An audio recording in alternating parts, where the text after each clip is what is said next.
539. É permitida a capitalização de juros com periodicidade inferior à anual em contratos celebrados com instituições integrantes do Sistema Financeiro Nacional a partir de 31/3/2000, desde que expressamente pactuada.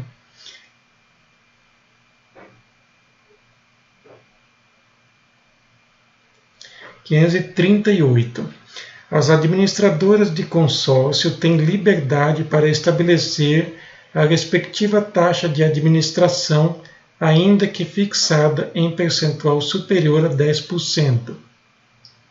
537. Em ação de reparação de danos, a seguradora denunciada, se aceitar a denunciação ou contestar o pedido do autor, pode ser condenada direta e solidariamente, junto com o segurado, ao pagamento da indenização devida à vítima nos limites contratados na apólice. 536. A suspensão condicional do processo e a transação penal não se aplicam na hipótese de delitos sujeitos ao rito da Lei Maria da Penha. 535. A prática de falta grave não interrompe o prazo para o fim de comutação de pena ou indulto. 534. A prática de falta grave interrompe a contagem do prazo para progressão de regime de cumprimento de pena, o qual se reinicia a partir do cometimento dessa infração. 533. Para o reconhecimento da prática de falta disciplinar no âmbito da execução penal, é imprescindível a instauração de procedimento administrativo pelo diretor do estabelecimento prisional, assegurado o direito de defesa a ser realizado por advogado constituído ou defensor público nomeado. 532. Constitui prática comercial abusiva o envio de cartão de crédito sem prévia e expressa solicitação do consumidor, configurando-se ato ilícito indenizável e sujeito à aplicação de multa administrativa. 531. Em ação monitória, fundada em cheque prescrito, ajuizada contra o emitente, é dispensável a menção ao negócio jurídico subjacente à emissão da cártula. 530. Nos contratos bancários, na impossibilidade de comprovar a taxa de juros efetivamente contratada, por ausência de pactuação ou pela falta de juntada do instrumento aos autos, aplica-se a taxa média de mercado divulgada pelo Bacen, praticada nas operações da mesma espécie, salvo se a taxa cobrada for mais vantajosa para o devedor. 529. No seguro de responsabilidade civil facultativo, não cabe o ajuizamento de ação pelo terceiro prejudicado, direta e exclusivamente em face da seguradora do apontado causador do dano. 527. O tempo de duração da medida de segurança não deve ultrapassar o limite máximo da pena abstratamente cominada ao delito praticado. 526. O reconhecimento de falta grave decorrente do cometimento de fato definido como crime doloso no cumprimento da pena prescinde do trânsito em julgado de sentença penal condenatória no processo penal instaurado para apuração do fato. 525. A Câmara de Vereadores não possui personalidade jurídica, apenas personalidade judiciária, somente podendo demandar em juízo para defender os seus direitos institucionais. 524. No tocante à base de cálculo, o ISSQN incide apenas sobre a taxa de agenciamento quando o serviço prestado por sociedade empresária de trabalho temporário for de intermediação, devendo, entretanto, englobar também os valores dos salários e encargos sociais dos trabalhadores por ela contratados na hipótese de fornecimento de mão de obra. 523. A taxa de juros de mora incidente na repetição de indébito de tributos estaduais deve corresponder à utilizada para a cobrança do tributo pago em atraso, sendo legítima a incidência da taxa Selic em ambas as hipóteses, quando previsto na legislação local, vedada sua cumulação com quaisquer outros índices. 522.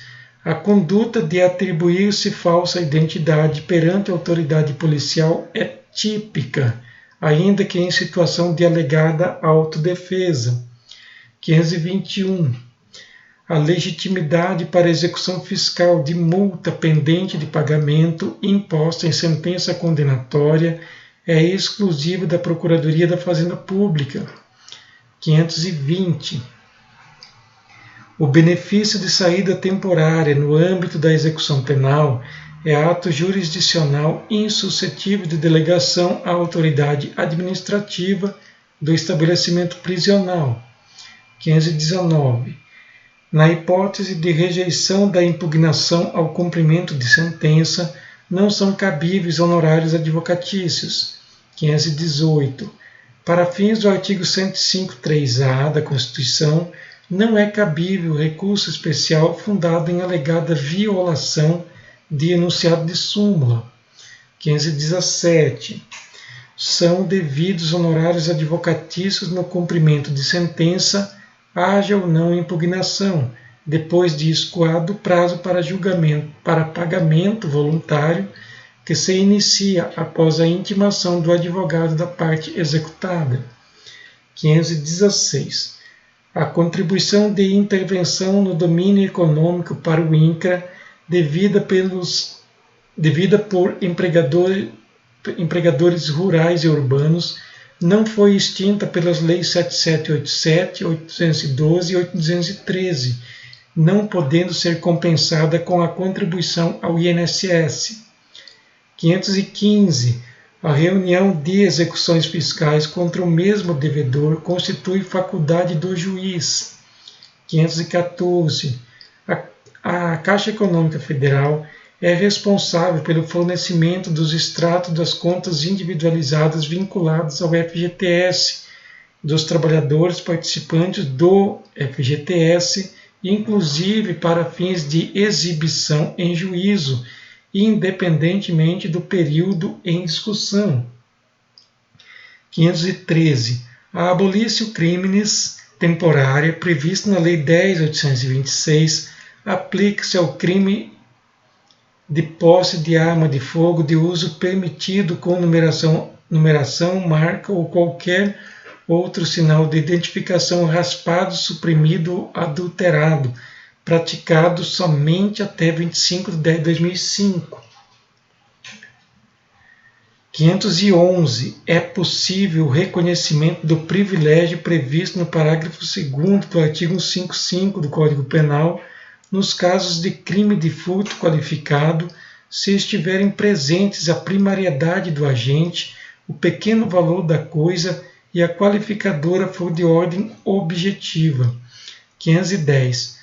A liberação de veículo retido apenas por transporte irregular de passageiros não está condicionada ao pagamento de multas e despesas. 509. É lícito ao comerciante de boa-fé aproveitar os créditos de ICMS decorrentes de nota fiscal posteriormente declarada inidônea, quando demonstrada a veracidade da compra e venda. 508. A isenção da COFINS concedida pelo artigo 6º, inciso 2 da Lei Complementar 70 às sociedades civis de prestação de serviços profissionais foi revogada pelo artigo 56 da Lei 9.430. 507.